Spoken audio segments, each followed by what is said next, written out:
Hey everyone, and welcome back to Insects for Fun. I'm super excited about today's episode because we're diving into something a little different: the world of insect folklore. That's right, today we're talking about the myths, legends, superstitions, and spiritual roles of insects from cultures around the globe. And I don't want to give any spoilers, so we're going to jump in now. Let's start with one of the most widespread and poetic insect associations: the butterfly as a symbol of the soul. This idea pops up all over the place. In Japanese folklore, butterflies are often seen as the souls of the living and the dead. A single butterfly entering a room is believed to be a sign that a loved one is visiting in spirit form. In fact, the Taira clan of Japan even used a butterfly as their crest, associating the insect with elegance, fleeting beauty, and spiritual presence. In ancient Greek mythology, the word for butterfly is Psyche, which also means soul. There's a whole story about the goddess, Psyche, whose trials and transformation mirror the metamorphosis of a butterfly, and by extension, the human soul. Aztec mythology also features butterflies prominently. After death in battle or childbirth, it was believed that the soul would return as a butterfly, dancing among flowers. Now, we've actually mentioned this before a very long time ago in my episode titled The Butterfly of Death. It's strange though, because what is commonly referred to as the butterfly of death is actually a moth. So then why is it called a butterfly? Perhaps because butterflies have long been associated with souls as opposed to moths. Next up, we've got the humble cricket, a symbol of luck and guardianship. In Chinese folklore, crickets have been kept in cages for over 1,000 years, not just for their chirping music, but because they were believed to protect the household. If the cricket suddenly stopped chirping, it was considered a bad omen. People also believed crickets brought wealth and happiness, which is why they became symbols of property. This idea traveled too. In Victorian England, having a cricket in the home was considered good luck. Even in American literature, we get The Cricket on the Hearth by Charles Dickens, where the cricket acts as a guardian spirit of the household. And let's not forget about Jiminy Cricket from Pinocchio, who acts as the doll's conscious and trusty partner. Alright, third on our list today are bees, because of course, this long-used insect holds very strong ties to humans throughout history.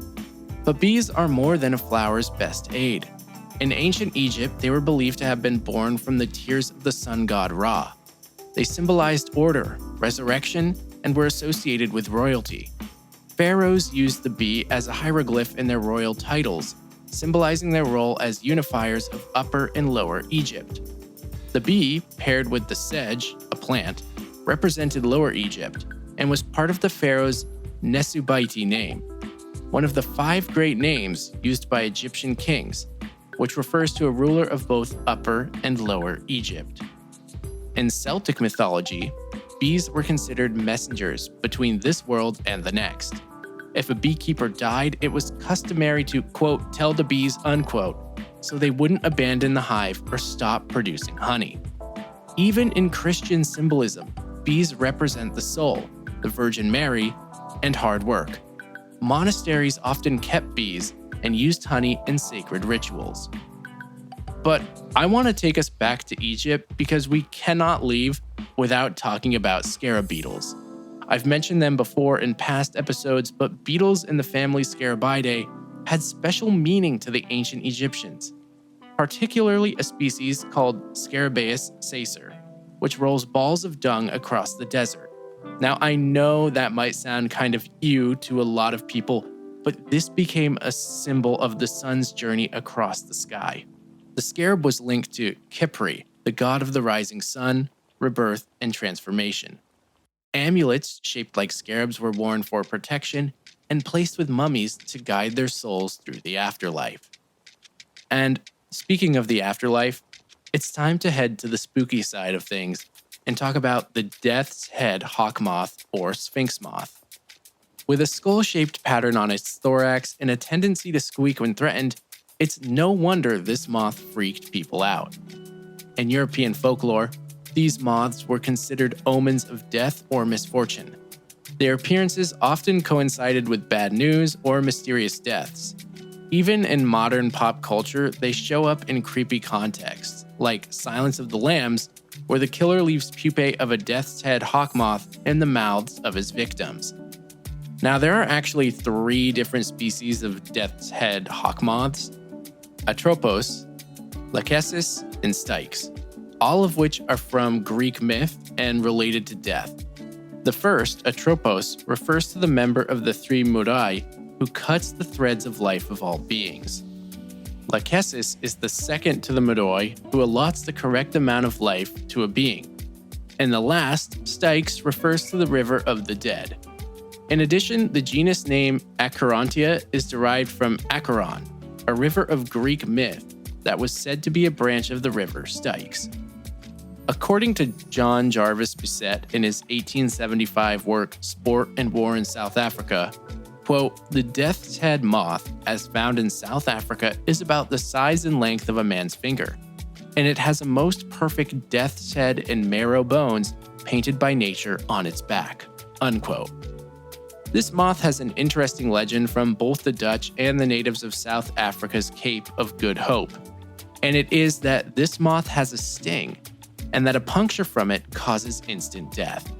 Obviously, this is false, and though the moth can't sting, it is found in beehives, particularly when the hives are in the ground or in decayed trees, because the moths really like honey. According to legend, the species Atropos was first seen in Britain at the time of the execution of King Charles I. But honestly, it was probably just more common by that time, because the moth arrived with the first transportation of potatoes some decades earlier. It can still be found in the country today, but it is definitely on the rarer side. As far as pop culture with stories, movies, and games, there seems to be a lot. Edgar Allan Poe, a famous spooky short story author, has one such story called The Sphinx, which describes a close encounter with a death's head sphinx moth. These moths have also often been featured in art and films, but I don't want to get too bogged down in that because we have other insects to talk about. And speaking of, let's now switch our focus to fireflies and the magic of night. In Japanese and Chinese folklore, fireflies, or lightning bugs, are often associated with spirits of the dead or lost souls wandering through the night. In Japanese literature, fireflies appear in poetry and ghost stories. One famous example is the tale of Genji, which is one of the oldest known novels and the first written by a woman to receive global recognition. Actually, even one of the firefly species in Japan is known as Genji. But the tale of Genji is far from the only famous piece of work made in Japan.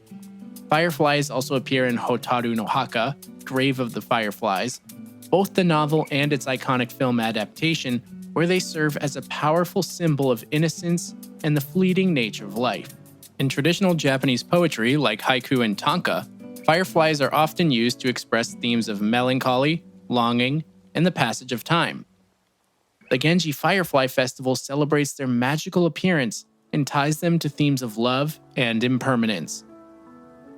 Meanwhile, in America, there are some Native American traditions.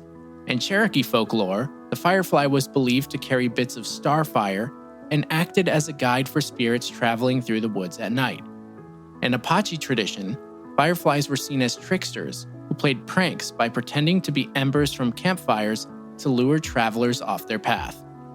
Among the Ojibwe, fireflies were considered sacred and were believed to help connect the physical world to the spirit world, especially during rituals or nighttime gatherings, where fireflies are considered to be tricksters or little lantern bearers for spirit beings, lighting the path between our worlds. Okay, it's time for our final feature: spiders, weavers of fate.